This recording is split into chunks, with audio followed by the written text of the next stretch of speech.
ഇത് മാംഗോസ്റ്റിൻ. പണ്ട് ചുരുക്കം ചില വീടുകളിൽ മാത്രം ഉണ്ടായിരുന്ന മാംഗോസ്റ്റിൻ ഇന്ന് ഒട്ടുമിക്ക വീടുകളിലുമുണ്ട്. ഇന്ന് അധികം വില കൊടുക്കാതെ തന്നെ പഴക്കടകളിൽ നിന്നും ഇത് നമുക്ക് കിട്ടുകയും ചെയ്യും. ഈ മാംഗോസ്റ്റിനുകൾ എൻ്റെ വീട്ടിൽ നിന്നും കൊണ്ടുവന്നതാണ്. ഈ മാംഗോസ്റ്റിന് ഒരു കഥ പറയാനുണ്ട്. ഒരു 10-28 വർഷം പഴക്കമുള്ള കഥ. ഇതുണ്ടായ കഥ.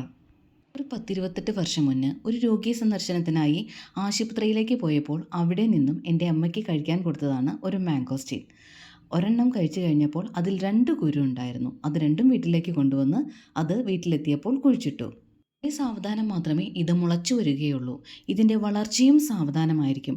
പക്ഷേ ഒരു ഘട്ടം കഴിഞ്ഞു കഴിഞ്ഞാൽ ഇത് വളരെ പെട്ടെന്ന് വളർന്ന് ഒരു പടുവൃക്ഷമാകും. നിറയെ പച്ച ഇലകൾ തിങ്ങി നിറഞ്ഞ ഒരു പടുവൃക്ഷം. ഈ മരം പ്രത്യേകിച്ച് ബഡ് ചെയ്യേണ്ട ആവശ്യമൊന്നുമില്ലെന്ന് തോന്നുന്നു. 2 മരത്തിലും നിറയെ കായകളുണ്ടായി. ഇന്ന് അതിൽ 50-100 കിലോ മാംഗോസ്റ്റിനുകൾ ഉണ്ടാകുന്നുണ്ട്. മാംഗോസ്റ്റിനിൽ 1-2 വിത്തുകളാണ് ഉണ്ടാവുക. ഇത് കുഴിച്ചിട്ട് നമുക്ക് മുളപ്പിക്കാം.